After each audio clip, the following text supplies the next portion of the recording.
The torch has been passed to a new generation of Americans born in this century, tempered by war, disciplined by a hard and bitter peace, proud of our ancient heritage, and unwilling to witness or permit the slow undoing of those human rights to which this nation has always been committed and to which we are committed today at home and around the world.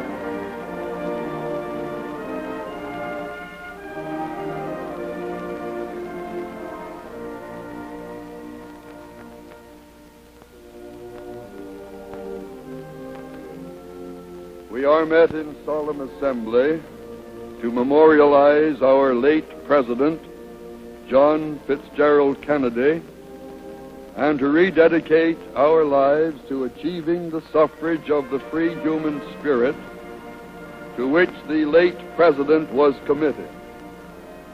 Against a heritage of hate, the late President bequeathed his country and the world a new heritage of mutual toleration, in which may be found peace with justice. Together we grasp the torch from his hand.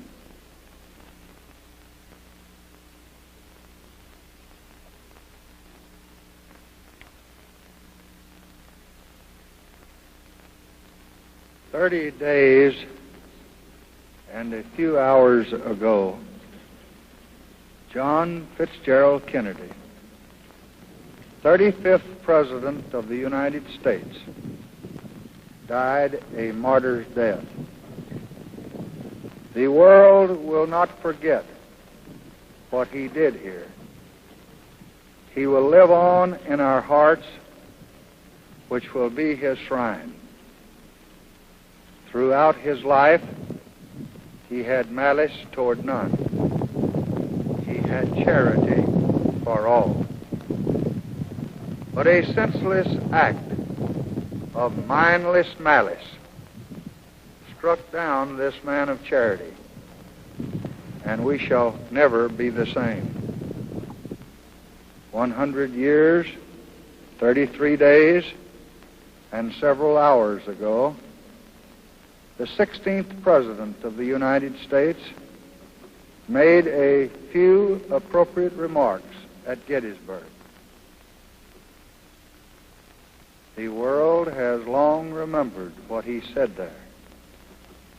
He lives on in this memorial, which is his tabernacle. As it was 100 years ago, so it is now. We have been bent in sorrow, but not in purpose. We buried Abraham Lincoln and John Kennedy, but we did not bury their dreams or their visions. They are our dreams and our visions today. For President Lincoln and John Kennedy moved toward those nobler dreams and those larger visions where the needs of the people dwell. Their fight for a better life for more people is their legacy to their countrymen. It is the coin by which their worth shall be counted. It is the gauge by which their memory shall be measured. In this land and around the world, those whose hopes are meager plead for change. Those whose children are hungry and illiterate pray for sustenance and knowledge. those whose dignity is blunted and whose liberties are scarce, cry out for equality and decency and opportunity. And on this eve of Christmas, in this time of grief and unity, of sadness and continuity, let there be for all people in need the light of an era of new hope and a time of new resolve. Let the light shine, and let this Christmas be our thanksgiving and our dedication. May God bless this land and all who live in it. So let us here on this Christmas night determine that John Kennedy did not live or die in vain, that this nation under God shall have a new birth of freedom, and that we may achieve in our time and for all time the ancient vision of peace on earth, goodwill toward all men.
On this occasion, 1 year ago,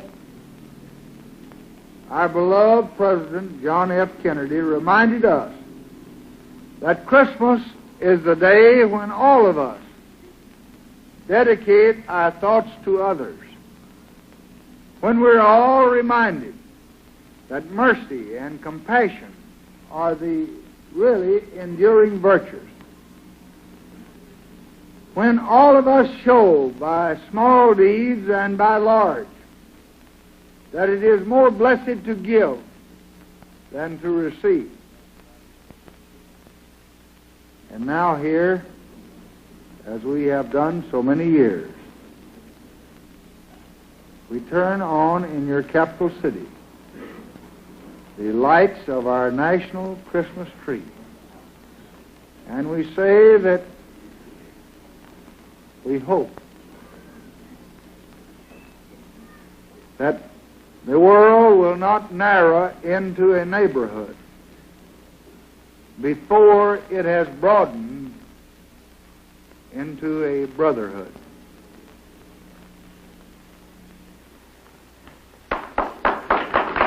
There's the light.